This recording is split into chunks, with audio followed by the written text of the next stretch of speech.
Hi hello friends, welcome back to our channel. ನಿನ್ನ ಜೊತೆ ನನ್ನ ಕತೆ ಒಂದು ಸೂಪರ್ ಡೂಪರ್ ಸಂಚಿಕೆ ನೋಡ್ಕೊಂಬರೋಣ. ಸಂಚಿಕೆ ನಿಜವಾಗ್ಲೂ ಏನಾಗ್ತಾ ಇದೆ ಅಂತಾನೆ ಅರ್ಥ ಆಗ್ತಾ ಇಲ್ಲ. ಯಾಕಂತಂದ್ರೆ ಇಲ್ಲಿ ನಮ್ಮ ಅಜಿತ್ ಏನೋ ಭೂಮಿನ ಮದುವೆ ಆಗ್ಬೇಕು ಅಂತ ಮನಸ್ಸು ಮಾಡಿದರೆ ಈ ಭಾಗ್ಯಮ್ಮನ ಕೋರ್ಟಿಗೆ ಕರ್ಕೊಂಡ್ಬರ್ತಾರೆ. ಅಜಿತ್ ಕೂಡ ಸಾಕ್ಷಿ ಹೇಳಕ್ ಹೋಗ್ತಾರೆ. ಯಾಕೆ ನೀವು ಮತ್ತೆ ಕೇಸನ್ನ, ನೀವೇ ತಾನೇ ಕೇಸ್ ಫೈಲ್ ಮಾಡಿರೋದು, ಮತ್ತೆ ಯಾಕೆ ಈ ಕೇಸನ್ನ ನೀವು ಓಪನ್ ಮಾಡಿಸಿದ್ರಿ, ಮತ್ತೆ ಯಾಕೆ ಇದ್ರ ಬಗ್ಗೆ ತನಿಖೆ ಶುರು ಮಾಡಿದ್ರಿ ಅಂತ ಹೇಳಿದಾಗ ಅಜಿತ್ ಅವರು ಸಾಕಷ್ಟು ಕಾರಣಗಳನ್ನ ಕೂಡ ಹೇಳ್ತಾರೆ.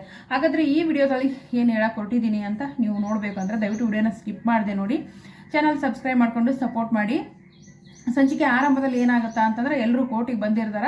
ಕೋರ್ಟಿಗೆ ಬಂದಾಗ ಅಜಿತ್ ಅವ್ರನ್ನ ಕರೀತಾರ, ಭಾಗ್ಯಮ್ಮನ ಕಡೆಯೇ ಲಾಯರು. ಆಗ ಅವರು ಏನಪ್ಪಾ ಅಂದ್ರೆ ಜಡ್ಜ್ ಅವ್ರು ಹೇಳ್ತಾರೆ, ಶ್ರವಣ್ ಅವರೇ ನಿಮ್ದೇನಾದ್ರೂ ಅಬ್ಜೆಕ್ಷನ್ ಇದೆಯಾ ಅಂದಾಗ, ಇಲ್ಲ ಫಸ್ಟ್ ಅವ್ರು ಏನು ಹೇಳ್ತಾರೆ ಹೇಳಿ, ಆಮೇಲೆ ನಾನು ಅದಕ್ಕೆ ಏನು ಉತ್ತರವನ್ನ ಕೊಡಬೇಕು, ಏನು ಪ್ರಶ್ನೆಯನ್ನ ಹಾಕ್ಬೇಕು ಅನ್ನೋದನ್ನ ನಾನು ಅದಕ್ಕೆ ಹೇಳ್ತೀನಿ ಅಂತ ಶ್ರವಣ್ ಕೂಡ ಹೇಳ್ತಾರೆ.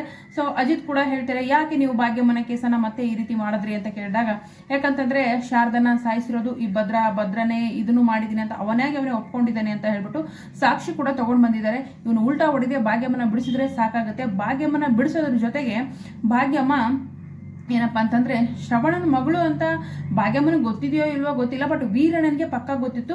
ಭಾಗ್ಯಮ್ಮ ಹೇಳ್ಬೇಕು, ಈ ತರ ಇದ್ಲು, ಶ್ರೀಮಂತರ ಮನೆ ಹುಡುಗೆ, ಇಂಥಲ್ಲಿ ಸಿಕ್ಲು, ಶ್ರೀರಂಗಪಟ್ಟಣದಲ್ಲೋ ಎಲ್ಲೋ ಸಿಕ್ಕಿರ್ಬೇಕು ಭೂಮಿ, ಈ ರೀತಿ ಅಂತ ಹೇಳ್ಬಿಟ್ಟು ಶ್ರವಣ್ಗೆ ಏನಾದ್ರು ಹೇಳಿದ್ರೆ ಶ್ರವಣ್ಗೆ ಭೂಮಿ ನನ್ನ ಮಗಳು ಮನಸ್ವಿನಿ ಅಂತ ಏನಾದ್ರು ಸುಳಿವಿ ಸಿಗುತ್ತಾ, ಗೊತ್ತಾಗುತ್ತಾ ಅಂತ ಕಾತುರದಿಂದ ಕಾಯ್ತಾ ಇದೀವಿ.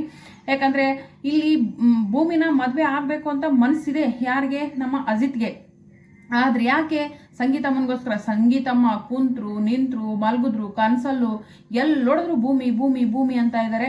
ನಾನು ಎಂತ ದೊಡ್ಡ ತಪ್ಪು ಮಾಡಿದೆ ಅನ್ನೋದು ಈಗ ಅಜಿತ್ ಕೂಡ ರಿಯಲೈಸ್ ಆಗ್ತಾ ಇದೆ. ಇನ್ನು ಒಂದು ಗಂಡು ಮಗನಿಗೆ ಈ ರೀತಿ ಆಗ್ತಿದೆ ಅಂದಮೇಲೆ ಒಂದು ಹೆಣ್ಮಗಳಾಗಿ ಭೂಮಿ ಸಮಾಜದಲ್ಲಿ ಕಾಂಟ್ರಾಕ್ಟ್ ಮದುವೆ ಮಾಡಿಕೊಂಡು, ಅದು ಪೊಲೀಸ್ ಇನ್ಸ್ಪೆಕ್ಟರ್ ಜೊತೆ 1 ವರ್ಷ ಜೀವನ ಮಾಡಿ ಮತ್ತೆ ಬೇರೆ ಗಂಡಸು ಅವಳನ್ನ ಮದುವೆ ಆಗ್ತಾರ ಅನ್ನೋ ಪ್ರಶ್ನೆ ಕೂಡ ಉದ್ಭವ ಆಗುತ್ತೆ. ಯಾಕಂದ್ರೆ ಲಕ್ಷ್ಮಿ ಕೂಡ ಏನ್ ಮಾಡಿದಾಳೆ, ಅರ್ಧಂಬರ್ಧ ವಿಷಯವನ್ನ ಮುಟ್ಸಿದಾಳ. ಭೂಮಿಗೆ ಸಿಕ್ಕಾಪಟ್ಟೆ ಕೋಪ ಬಂದಿದೆ. ಈ ಭದ್ರ ಏನಾದ್ರೂ ತಿರ್ಗಾ ಮರ್ಗ ಉಲ್ಟಾ ಹೊಡೆದು ಭೂಮಿ ಏನು ಕನಸು ಕಾಣ್ತಾಳಲ್ವಾ, ಆ ಕನಸಿನ ಪ್ರಕಾರ ಏನಾದ್ರೂ ಆದ್ರೆ ಈ ಜನ್ಮದಲ್ಲಿ ಅಜಿತ್ ಭೂಮಿ ಅಂತೂ ಒಂದ್ ಮಾಡೋದೇ ಇಲ್ಲ ಈ ಡೈರೆಕ್ಟರ್ ಸಾಹೇಬ್ರು. ಅಲ್ಲ, ಎಷ್ಟು ದಿನ ಅಂತ ಹೀಗೆ ಭಾಗ್ಯಮ್ಮನ ಜೈಲಲ್ಲೇ ಕೊಳಿಸ್ತಾ ಇರೋದು? ಮಾಡದಿರೋ ತಪ್ಪಿಗೆ ಅದು ಎಷ್ಟು ದಿನ ಅಂತ ಶಿಕ್ಷೆ ಅನುಭವಿಸ್ಬೇಕು ರೀ? ತಪ್ಪು ಮಾಡಿರೋರು ಹೊರಗಡೆ ರಾಜ್ಯಾರೋಷವಾಗಿ ಆರಾಡ್ಕೊಂಡು ಉಣ್ಕೊಂಡು ತಿನ್ಕೊಂಡು ಮತ್ತಿಷ್ಟು ಮನೆ ಹಾಳು ಮಾಡ್ಕೊಂಡು ತಿರ್ಗಾಡ್ತಾ ಇದ್ದಾಳೆ ದೇವಯಾನಿ.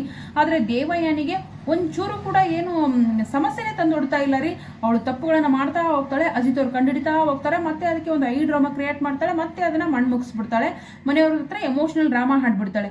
ಪಾಪ ಏನು ತಪ್ಪೇ ಮಾಡ್ದಿರೋ ಭಾಗ್ಯಮ್ಮ ಗಂಡನ್ನ ಕಳ್ಕೊಂಡು ಸಾಕು ಮಗಳನ್ನ ಗಂಡನ ಮನೇಲಿ ಇದ್ದಾಳೆ ಅಂತ ತಿಳ್ಕೊಂಡಿದ್ದಾಳೆ. ಬಟ್ ಅದು ಕಾಂಟ್ರಾಕ್ಟ್ ಮದುವೆ ಅಂತ ಭಾಗ್ಯಮ್ಮನ್ ಕೂಡ ಗೊತ್ತಿಲ್ಲ. ಸೊ ಗೊತ್ತಾದ್ರೆ ಭಾಗ್ಯಮ್ಮನ ಸ್ಥಿತಿ ಏನಾಗಬೇಡ. ಇನ್ನು ಸಂಗೀತ ಸ್ಥಿತಿ ಅಂತೂ ಹೇಳಕ್ ಆಗ್ತಾನೆ ಇಲ್ಲ. ಇನ್ನು ಈ ಅಂಜು ಇದ್ದವಳು ಹಕ್ಕ ಬಾವ ಡವ್ ಮಾಡ್ಕೊಂಡು ಮನೆನ ಮಟಾಶ್ ಮಾಡ್ಬೇಕು ಅಂತ ಅನ್ಕೊಂಡಿದ್ದಾಳೆ. ಆದಷ್ಟು ಬೇಗ ಭಾಗ್ಯಮ್ಮನವರು ರಿಲೀಸ್ ಆಗಬೇಕು. ಜೊತೆಗೆ ಭೂಮಿ ನಿಮ್ಮ ಮಗಳು ಅಂತ ನೇರವಾಗಿ ಹೇಳಕ್ಕಾಗಿಲ್ಲ ಅಂದ್ರು, ಅವಳು ಸಿಕ್ಕಿರ್ಬೇಕಾದ್ರೆ ಯಾವ ಪ್ಲೇಸಲ್ಲಿ ಸಿಕ್ಳು, ಅವಳ ಜೊತೆ ಏನೇನಿತ್ತು, ಯಾರು ಏನು, ಆ ಸರನಂತೂ ಮುಡಾಯಿಸ್ಬಿಟ್ರು. ಅದು ಸರ ಎಲ್ಲಿ ಬಿಟ್ರೋ ಗೊತ್ತಿಲ್ಲ. ಇನ್ನು ಅಶ್ವಿನಿ ಅರ್ಧ ಚೈಲ್ಡ್ಹುಡ್ ವಸ್ತುಗಳನ್ನ ತಗೊಂಡು ಎಸ್ಕೇಪ್ ಆಗೇ ಬಿಟ್ಲು. ಇನ್ನು ಆ ಪುರುಷೋತ್ತಮ ಜಾಗಕ್ಕೆ ಇದ್ದಾರೆ. ಸೊ ಇದು ಹಿಂಗೆ ಆಗ್ತಿದ್ರೆ ನೋಡಕ್ಕೆ ಬಹಳ ಬೇಸರ ಆಗುತ್ತೆ. ಯಾಕಂದ್ರೆ ಅಜಿತ್ ಅವ್ರಿಗೆ ಸಿಕ್ಕಾಪಟ್ಟೆ ಫೀಲ್ ಆಗಿದೆ, ನೋವಾಗಿದೆ. ಭೂಮಿ ನನ್ನ ಮದುವೆ ಆಗ್ತಾಳ ಅನ್ನೋ ಹಂತಕ್ಕೆ ಬಂದಿದ್ದಾರೆ. ಹೀಗಾಗುತ್ತೆ ಅಂತ ನನಗೆ ಗೊತ್ತಿರ್ಲಿಲ್ಲ ಅಂದಾಗ, ಹೀಗಾಗುತ್ತೆ ಅಂತ ನನಗೆ ಗೊತ್ತಿತ್ತು ಅಂತಂದ್ರೆ 3 ವರ್ಷಗಳಿಂದ ನನ್ನ ಸಾಹಿತ್ಯನ ನಾನು ವಾಪಸ್ ಪಡ್ಕೊಳ್ತಿರ್ಲಿಲ್ವಾ ಅಂತ ಹೇಳ್ಬಿಟ್ಟು ಸಾಹಿತ್ಯನೂ ಕೂಡ ನೆನಪು ಮಾಡ್ಕೋತಾರೆ. ಜೊತೆಗೆ ಭೂಮಿನೂ ಬಿಡಕ್ಕಾಗ್ತಿಲ್ಲ, ಸಾಹಿತ್ಯ ನೆನಪು ಕೂಡ ಮರೆಯಕ್ಕಾಗ್ತಿಲ್ಲ. ಅದೆಲ್ಲ ಒಂದ್ ಸೈಡ್ ಇಡೋಣ. ಈ ಕೋರ್ಟಲ್ಲಿ ಏನಾದ್ರೂ ಸಣ್ಣ ಸುಳಿವು ಕೊಟ್ಟು ಭೂಮಿನೇ ಮನಸ್ವಿನಿ ಶ್ರವಣ್ ಅವ್ರ ಮಗಳು ಅಂತ ಏನಾದ್ರೂ ಭಾಗ್ಯಮ್ಮನವರು ಕ್ಲೂ ಕೊಡ್ತಾರಾ, ಭದ್ರತನ ತಪ್ಪನ್ನು ಒಪ್ಕೊಂಡು ಭಾಗ್ಯಮ್ಮನವರು ರಿಲೀಸ್ ಆಗ್ತಾರಾ ನೋಡೋಣ ಮುಂದಿನ ವಿಡಿಯೋದಲ್ಲಿ. ವಿಡಿಯೋಗೆ ಒಂದು ಲೈಕ್ ಮಾಡಿ, ಚಾನಲ್ ಸಬ್ಸ್ಕ್ರೈಬ್ ಮಾಡ್ಕೊಂಡು ಸಪೋರ್ಟ್ ಮಾಡಿ. ನನಗಂತೂ ಸಿಕ್ಕಾಪಟ್ಟೆ ಕೋಪ ಬರ್ತಿದೆ. ಆದಷ್ಟು ಬೇಗ ಈ ದೇವಯಾನಿಗೆ ಒಂದು ಗತಿ ಕಾಣಿಸ್ಬೇಕ್ರಿ. ಇವಳನ್ನ ಹೋಗಿ ಕಂಬಿಯಿಂದ ಎಣಸಕ್ ಹಾಕ್ಬೇಕು. ಬಿಟ್ಟು ಈ ಭದ್ರನೇ ತನ್ನ ತಪ್ಪು ಒಪ್ಕೊಂಡ್ರು ಕೂಡ ಭದ್ರನೇ ಈ ಕೆಲಸ ಮಾಡಿರೋದು ಅಂತ ಸಾಬೀತಾಗುತ್ತೆ. ಹಾಗಾದ್ರೆ ಈ ದೇವಯಾನಿ ಸಿಗೋದು ಯಾವಾಗ? ದೇವಯಾನಿ ತಪ್ಪುಗಳನ್ನ ಬಯಲಿಗೆಳೆಯೋದು ಯಾವಾಗ?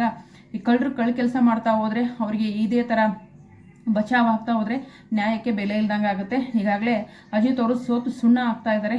ನೋಡೋಣ ಈ ಸಾರಿನಾದ್ರೂ ಗೆಲ್ತಾರಾ ಇಲ್ವಾ ಅಂತ. Thank you so much. Next ವಿಡಿಯೋದಲ್ಲಿ ಏನಾಗುತ್ತೆ ಅಂತ ಅಪ್ಲೋಡ್ ಮಾಡ್ತೀನಿ. ದಯವಿಟ್ಟು ವಿಡಿಯೋನ ಸ್ಕಿಪ್ ಮಾಡದೆ ನೋಡಿ, ಚಾನಲ್ ಸಬ್ಸ್ಕ್ರೈಬ್ ಮಾಡ್ಕೊಂಡು ಸಪೋರ್ಟ್ ಮಾಡಿ. Thank you so much. Bye.